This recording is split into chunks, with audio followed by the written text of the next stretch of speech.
तो बच्चों इंटीजर्स में हमने सीखा कि किस तरह से अरेंजमेंट किया जाता है नंबर लाइन पे। कुछ नोट्स बाकी रह गए थे, तो अभी हम नोट्स लिखते हैं। क्या नोट्स है? कुछ नोट्स। पहला नोट्स जो होता है किसी भी इंटीजर का, तो कोई भी इंटीजर होता है, कोई भी पॉजिटिव इंटीजर्स होते हैं, कैसा भी पॉजिटिव इंटीजर होता है, उसका कोई एक यूनिक नेगेटिव भी होता है। यानी हम ये कह सकते हैं कि फर्स्ट नोट में any positive integer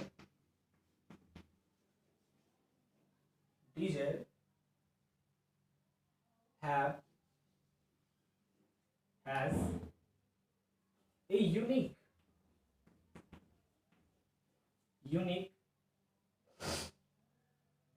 negative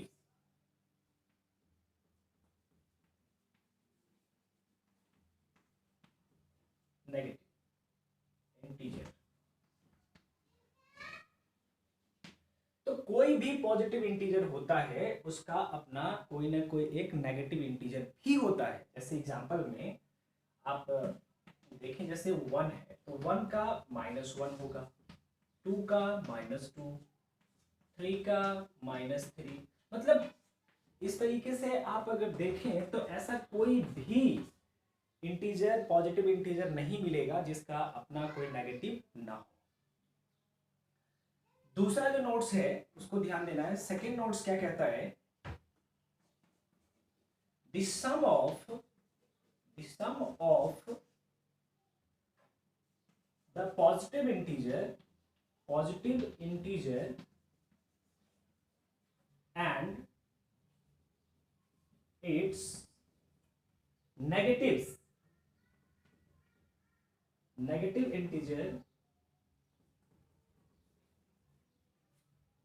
integer is 0। अब कोई भी एक पॉजिटिव इंटीजर और उसका जो अपना यूनिक नेगेटिव इंटीजर्स होता है, अगर हम उसको प्लस करते हैं तो वो हमेशा 0 आएगा। आप देख लीजिए, जैसे हम इस पेयर में चलते हैं तो 1 प्लस माइनस 1, आप समझ सकते हैं कि ये क्या आएगा? 1 प्लस माइनस -1 0। अगर हम इसकी बात करें तो 2 प्लस -2, तो ये भी 2 और प्लस माइनस -2 इक्वल ये भी 0। तो इस प्रकार आप कोई भी कैसा भी इंटीजर्स होगा तो उसका अपना कोई ना कोई नेगेटिव अगर है और उन दोनों को सम करेंगे तो वो हमेशा ही 0 आएगा। अंडरस्टूड? चलिए अब कुछ अगले टॉपिक पे बात कर लेते हैं। अगला टॉपिक हमारा ये है कि कंपैरिजन। चलिए, कंपैरिजन से पहले एक और है, predecessor and successor.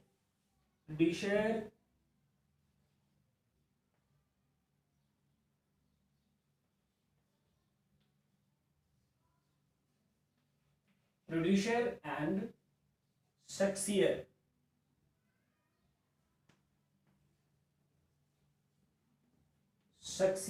Of integer. किसी भी इंटीजर का प्रोड्यूसर एंड सक्सियर। तो सबसे पहले मैं प्रोड्यूसर की बात करता हूं।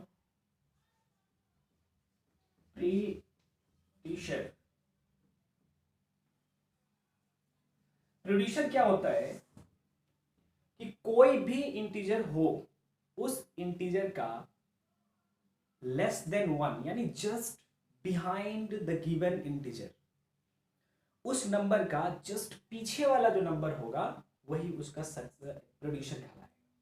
जैसे एग्जांपल समझिए, मैं यहां पर लिख रहा हूं producer, it is just behind, it is the number, the integer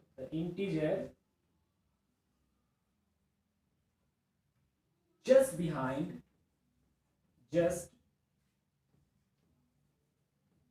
behind the given integer.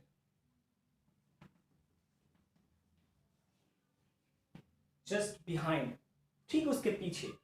जैसे एग्जाम्पल में अगर हम समझे, एग्जाम्पल लें तो जैसे कि 0 है, तो 0 के पीछे कौन है? तो 0 के जस्ट पीछे है -1। It is the predecessor of 0। यानी हम लिख सकते हैं यहां पर -1 इज प्रेडिशन ऑफ 0। ऐसे ही अगर हम सपोज करें हम 10 लेते हैं, तो 10 के जस्ट पीछे कौन है? तो 10 के जस्ट पीछे है 9। तो हम कह सकते हैं 9 इज प्रेडिशन ऑफ 10। अंडरस्टूड? ये सक्सियर और प्रेडिशन की बात हो रही है, यहां पे हमने प्रेडिशन को देखा। इस प्रकार आप किसी भी नंबर, किसी भी इंटीजर का प्रेडिशन फाइंड कर सकते हैं। आपको एक्सरसाइज में ऐसा क्वेश्चन मिलेगा, करने के लिए आपको ध्यान से समझना है और फिर क्वेश्चन करना है। अगला जो है हमारा टॉपिक वो है ये सक्सियर।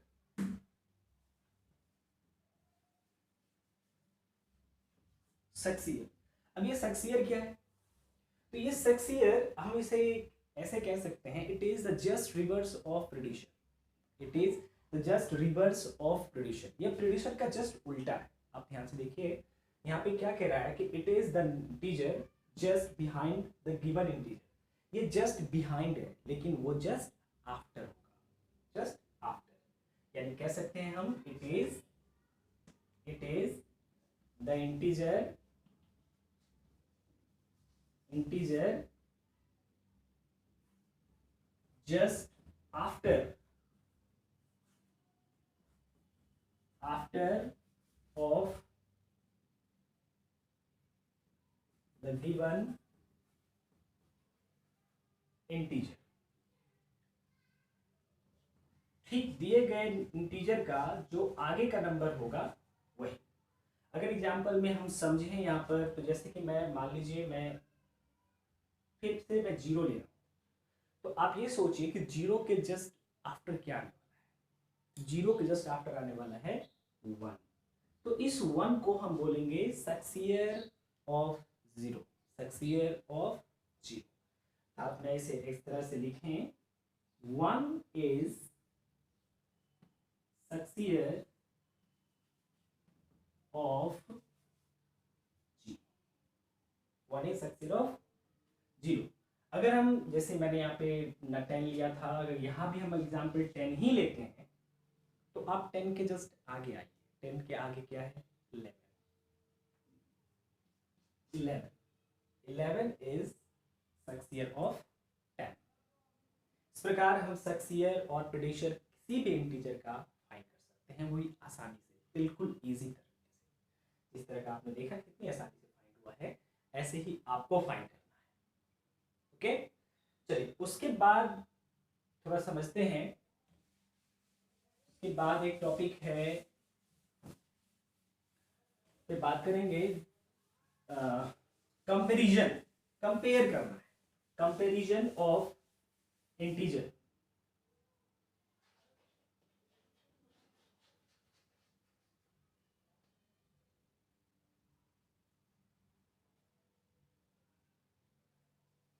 कंपैरिजन ऑफ इंटीजर, हम कंपेयर कैसे करेंगे? किसी भी इंटीजर को अगर कंपेयर करना हो तो हम कैसे करेंगे? सबसे पहले आप ये समझिए कि जो इंटीजर होता है, इंटीजर को आपने देखा कि इंटीजर दो तरीके का होता है, एक पॉजिटिव होता है, दूसरा नेगेटिव होता है। तो कुछ बातें आपको ऑलरेडी याद रखना है कि जितने भी नेगेटिव इंटीजर्स होते हैं वो सारे पॉजिटिव इंटीजर से लेस देन होता है, छोटा होता है। और अगर हम पॉजिटिव इंटीजर्स की बात करें तो जितने भी पॉजिटिव इंटीजर होता है वो सारे नेगेटिव इंटीजर से बड़ा होता है। तो अगर आपको किसी दो पॉजिटिव या नेगेटिव इंटीजर्स में कंपेयर करना हो तो आप डायरेक्टली कह सकते हैं कि जो पॉजिटिव है वो बड़ा है और जो नेगेटिव है वो छोटा है। अगर 0 आता है तो जीरो हम समझ सकते हैं कि जीरो ना तो पॉजिटिव है और ना ही नेगेटिव है। अगर जीरो में और नेगेटिव इंटीजर में बात हो रही है कि कौन बड़ा कौन छोटा, तो आपको समझना है कि जीरो ना तो नेगेटिव है ना पॉजिटिव है। लेकिन अगर कोई नंबर जो पॉजिटिव है या नेगेटिव है, वो तो क्लियर हमें पता चल रहा है कि ये नेगेटिव या पॉजिटिव है। अगर नेगेटिव है जीरो के साथ, तो वो तो जीरो से ऑलरेडी नेगेटिव छोटा होगा, क्योंकि जीरो नेगेटिव्स के हमेशा राइट में होता है नंबर लाइन पे, और जीरो पॉजिटिव के हमेशा लेफ्ट में होता है ऑन दी नंबर लाइन। और जो नंबर किसी नंबर के लेफ्ट में हो वो हमेशा छोटा होगा, और जो नंबर किसी नंबर के राइट में हो वो हमेशा बड़ा होगा।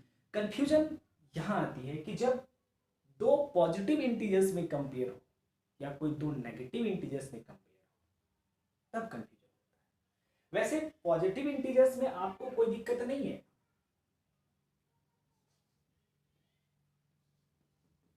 पॉजिटिव इंटीजर में कोई दिक्कत नहीं है, यहाँ पर बिल्कुल आसान है, क्योंकि हम जानते हैं पॉजिटिव इंटीजर में सपोज अगर यहाँ एग्जांपल मैं ले रहा हूँ 7 और 9, तो आपको मालूम है 9 ऑलरेडी बड़ा है और 7 छोटा है, तो हम डायरेक्टली यहाँ कह सकते हैं 9, ये साइन लगा देंगे, 9 इज ग्रेटर देन 7। यहाँ आपको बहुत अच्छे से ध्यान देना है कि पॉजिटिव इंटीजर में हम कर क्या रहे हैं। पॉजिटिव इंटीजर में जो हमारा काम हो रहा है वो जो बड़ा है वही बड़ा है, जो ग्रेटर है that is greater.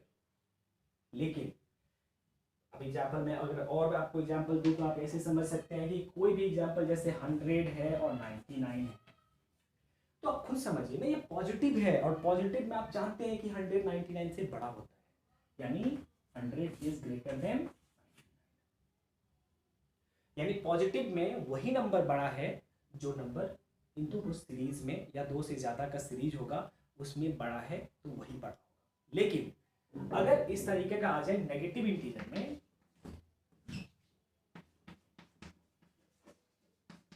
Negative integer में आ जाए समस्या कंपेयर करने के लिए, तो क्या है थोड़ा, अगर मान लीजिए हमें -1 और -5 के बीच कंपेयर करना है, तो इसमें मैंने आपको क्यों बोला था ध्यान देने के लिए, याद कीजिए मैंने बोला था यहाँ पे ध्यान दीजिए, क्यों बोला था, इसलिए कि वो पॉजिटिव है, तो जो बड़ा है वो बिल्कुल बड़ा है। लेकिन ये इसका उल्टा नेगेटिव है, वो पॉजिटिव है और ये नेगेटिव है उसका, तो इनमें जो वर्किंग प्रोसेस है बिल्कुल रेसिप्रोकल अपोजिट हो जाएगा इसमें, यानी इनमें जो बड़ा था वो ग्रेटर, लेकिन इसमें जो छोटा है वो ग्रेटर। समझना है बच्चों, बिल्कुल ध्यान देना है आपको। अगर मान लीजिए यहाँ पे 100 है और यहाँ पे -5 है, -5 -100, विच इज ग्रेटर। मैं क्वेश्चन ये नहीं कह रहा हूँ कि विच इज कंपेयर इट, अगर कंपेयर भी है तो आप कुछ भी लिख सकते हैं, स्मॉलर भी दिखा सकते हैं, इसको ग्रेटर भी दिखा सकते हैं, लेकिन मैं पूछ रहा हूँ कि विच इज ग्रेटर। तो ग्रेटर आप ध्यान दीजिए, यहाँ पे कौन, यहाँ पे बड़ा वाला होता था, लेकिन यहाँ पे कौन, जस्ट रिवर्स, क्योंकि ये नेगेटिव है तो छोटा वाला होगा, छोटा वाला। ठीक है बच्चों, इस प्रकार इंटीजर्स में किसी भी तरह का कंपैरिजन अगर आपको मिल जाए, चाहे वो असेंडिंग डिसेंडिंग ऑर्डर हो, किसी भी तरह का अरेंजमेंट हो, कंपैरिजन हो, वो आप बेहतर ढंग से कर सकते हैं। अब उसके बाद आता है ऐड सब्ट्रैक्ट। कुछ जो अलजेब्रिकल फंडामेंटल ऑपरेशन जो होते हैं उन ऑपरेशंस को समझते हैं। तो आप नॉर्मली हम ऐड से शुरू करते हैं, तो एडिशन ऑफ इंटीजर को जानते हैं, addition of integer, addition of integer. तो एडिशन, सब्ट्रैक्शन, मल्टीप्लिकेशन, डिवीजन जो भी है वो वैसे ही होता है जैसे नॉर्मली आप किसी नंबर के साथ करते हैं, ऐड वैसा ही होगा जैसे आप करते हैं नॉर्मली किसी भी नंबर के साथ करते हैं। लेकिन यहाँ पे एक छोटा सा कंफ्यूजन आता है। क्या कंफ्यूजन आता है? तो कंफ्यूजन ये होता है कि हम जब नॉर्मली कोई क्वेश्चन सॉल्व करते हैं प्लस का, जब सम करते हैं तो वहाँ पे दोनों पॉजिटिव होता है, या हम माइनस करते हैं तो दोनों पॉजिटिव होता है, तो माइनस कर लेते हैं। लेकिन यहाँ पर कंफ्यूजन है कि इंटीजर्स की बात हो रही है तो वो नेगेटिव भी हो सकता है, पॉजिटिव भी हो सकता है, तो कंफ्यूजन ये आ रहा है। तो मैं आपको इस पे एक एग्जांपल देके बता रहा हूँ। एग्जांपल देखिए, अगर मान लीजिए कि -8 + 5 है, एग्जांपल इसको हमें आंसर करना है, तो ध्यान से देखिए, नंबर कभी भी छोटा से बड़ा माइनस नहीं होता, हमेशा बड़ा से ही छोटा माइनस होता है। जो बड़ा नंबर है, अरे भाई हम जब काटेंगे तो बड़े लड्डू को ही काट के छोटे लड्डू में डिवाइड कर सकते हैं, छोटे पार्ट में, लेकिन छोटे को काट के बड़ा थोड़े ना बना सकते हैं, बिल्कुल नहीं। हम 8 में से ही करेंगे। ध्यान देना है आपको। अब आप कहोगे नहीं सर ये तो प्लस साइन के साथ है। यस, मैंने कब कहा कि नेगेटिव साइन, नेगेटिव 8 के साथ है। हाँ पॉजिटिव है, लेकिन यहाँ तो आप देख रहे हैं ना नेगेटिव है, यानी माइनस करना है। ये भी बात है कि प्लस है लेकिन माइनस करना है, तो आप 8 और 5 को माइनस कीजिए 3।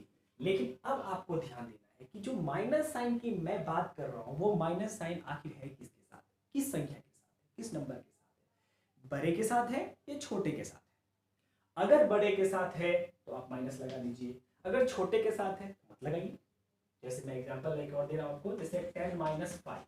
अब यहाँ पे आप ध्यान से देखिए कि माइनस किसके आगे, किसके पीछे है माइनस, देखिए किसके पीछे है, 5 के पीछे। बड़ा संख्या 10 है तो 10 - 5 यहाँ पे 5 हो गया।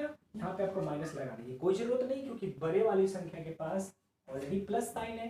बिकॉज ऑफ प्लस साइन जो होते हैं हमेशा गायब होता है, हमेशा उसमें छुपा होता है, कॉमन होता है। ठीक है, ऐसे ही आपको ध्यान देना है सब्ट्रैक्शन में। सब्ट्रैक्शन में भी ऐसे ही ध्यान देना है। सब्ट्रैक्ट में भी ऐसे ही ध्यान देना है। जैसे मान लीजिए कि हमें माइनस करना है -3 और -5। अब इसको माइनस कीजिए, भाई ये माइनस कहाँ से होगा। हमने 3 रुपए पापा के जेब से लिया और 5 रुपए मम्मी से ले लिया, तो हमारे पास पैसे तो ज्यादा हो गए। लेकिन जरा सोचिए, आपने किसी से लिया है, 3 रुपए तो अपने पापा के पॉकेट से मार लिया, और 5 रुपए किससे लिया, मम्मी से लिया। आपने लिया है ना, आपने लिया है, इसलिए आप दुकानदार की टॉफी खाने जाते हैं, अंकल जी आज पैसा नहीं है, 2 रुपए की टॉफी दे दो। फिर स्कूल से रिटर्न आते हैं, फिर पैसा नहीं है, टॉफी खाने का मन है, अंकल जी फिर से 2 दे दो। भैया अंकल ने तो आपको टॉफी दिया, लेकिन अंकल ने आपको दिया है, आपको रिटर्न करना है। अंकल के पास टॉफी था, आपको दिया, आपको तो पैसे देना है ना 1 रुपए के हिसाब से। तो कुल मिला के आपको कितने देने हैं, -4। जब तक आप उसको 4 नहीं देंगे तब तक हिसाब बराबर नहीं होगा। समझ रहे हैं ना, ऐसे ही आपको करना है। हाँ, अब सवाल आता है कि अगर ऐसा हो जाए, जैसे 8 - 3। देखिए भैया हमारे पास 8 रुपए 8 rupees and 3 rupees has gone. 3 चला गया, मैंने टॉफी खा लिया। अब टॉफी खा लिया तो मेरे पास बचेगा ना भाई, क्योंकि बचेगा ना बच्चों। क्यों बचेगा, क्योंकि मेरे पास ज्यादा पैसे है, मैंने कब खर्च कम किया है, पैसा ज्यादा है खर्च कम किया, इसलिए मेरे पास पैसा है। और एक कंडीशन ऐसा भी आएगा कि हमारे पास पैसा कम है और हमने खरीद लिया ज्यादा। देखिए हमारे पास पैसा सिर्फ 3 रुपए है और हमने खरीद लिया 8 रुपए का सामान, तो क्या करना पड़ेगा मुझे, 5 रुपए नेक्स्ट टाइम पे करना होगा। तो पे करेंगे तो क्या आ जाएगा, ये -5 नेगेटिव। यही शो करता है, ये याद दिलाता है ये माइनस, मैंने किसी का लिया है, किसी को हमें देना है। और ये पॉजिटिव जहां पे नहीं दिख रहा है आपको, यहाँ प्लस साइन है, ये प्लस साइन ये चीज दिखाता है कि ये आपके पास है, चाहे तो आप खर्च करें या ना करें। मल्टीप्लाई,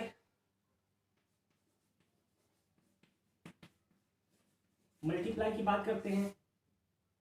तो मल्टीप्लाई कैसे होता है, जैसे कि आप नॉर्मली किसी संख्या को मल्टीप्लाई करते हैं, लेकिन यहाँ पर कंफ्यूजन सिर्फ साइन का होता है, क्योंकि हम इंटीजर पढ़ रहे हैं। क्या पढ़ रहे हैं, इंटीजर पढ़ रहे हैं, और इंटीजर साइन के ऊपर डिपेंडेंट संख्या होता है, डिपेंडेंट नंबर होता है। कोई पॉजिटिव होता है, कोई नेगेटिव होता है। तो मल्टीप्लाई करने के लिए भी जो है नंबर्स मिलेगा, इंटीजर्स मिलेगा, वो भी पॉजिटिव में रह सकता है, नेगेटिव में रह सकता है। तो अगर मान लीजिए यहाँ पे -3 मल्टीप्लाई -5 है, तो आप ध्यान दीजिए यहाँ पर माइनस माइनस, 2 माइनस अगर एक साथ मल्टीप्लाई हो रहा हो तो प्लस होता है, और प्लस को राइट नहीं करते, कॉमन छोड़ देना है। लेकिन 3 5 आपको पता है 50। आंसर इज क्लियर, आप समझ गए इसको। इसी प्रकार अगर आपको और भी समझना है, देखिए और भी एग्जांपल्स, जैसे कि -3 को अगर हम 5 से मल्टीप्लाई, तो आप देखिए यहाँ पर तो माइनस है, यहाँ तो प्लस है, तो प्लस माइनस का मल्टीप्लाई क्या होगा, माइनस, तो आप माइनस लगा दीजिए। लेकिन 3 5 जा फिर से 50। इस चीज को आप याद रखने के लिए नोट्स में आप यहाँ पर एक ब्रैकेट में मैं डाल दे रहा हूँ, बॉक्स में, याद रखिएगा जब प्लस और माइनस और माइनस को मल्टीप्लाई करा जाता है तो वो प्लस होता है। जब प्लस प्लस को मल्टीप्लाई करते हैं तब भी प्लस होता है, लेकिन जब माइनस प्लस को मल्टीप्लाई करते हैं तो माइनस, और जब प्लस और माइनस को मल्टीप्लाई करते हैं तो माइनस। इस हिसाब से आप ऐड, सब्ट्रैक्ट, मल्टीप्लाई, डिवाइड, कोई भी ऑपरेशन अच्छे ढंग से कर सकते हैं। उम्मीद करता हूं कि आप लोगों को समझ में आ गया होगा कि इंटीजर्स को हम किस तरीके से सॉल्व करेंगे। और सॉल्व करने के बाद, क्वेश्चंस ये समझने के बाद, जब आप चैप्टर बनाने जाओगे, एक्सरसाइज में जाओगे, अगर कोई प्रॉब्लम होता है तो आप मुझे डायरेक्टली मैसेज के द्वारा बताइए कि आपको कहाँ पे डाउट आ रही है, हम आपको फिर समझाने की कोशिश करेंगे। लेकिन ध्यान रहे, अच्छी तरीके से आपको वीडियो देखना है, समझना है और फिर क्वेश्चन करना है। और लास्ट में मैं एक बात कहना चाहूँगा, इस लॉकडाउन में आप काम कीजिए, अपना घर पे ही स्कूल टाइम को स्कूल टाइम समझ करके, mini school time, home school time समझ करके आप उसे अप्लाई कीजिए और पढ़िए, लेकिन मम्मी पापा को परेशान मत कीजिए। ओके, चलिए, उम्मीद करता हूँ कि आप लोग अच्छे से सीख गए होंगे इसको।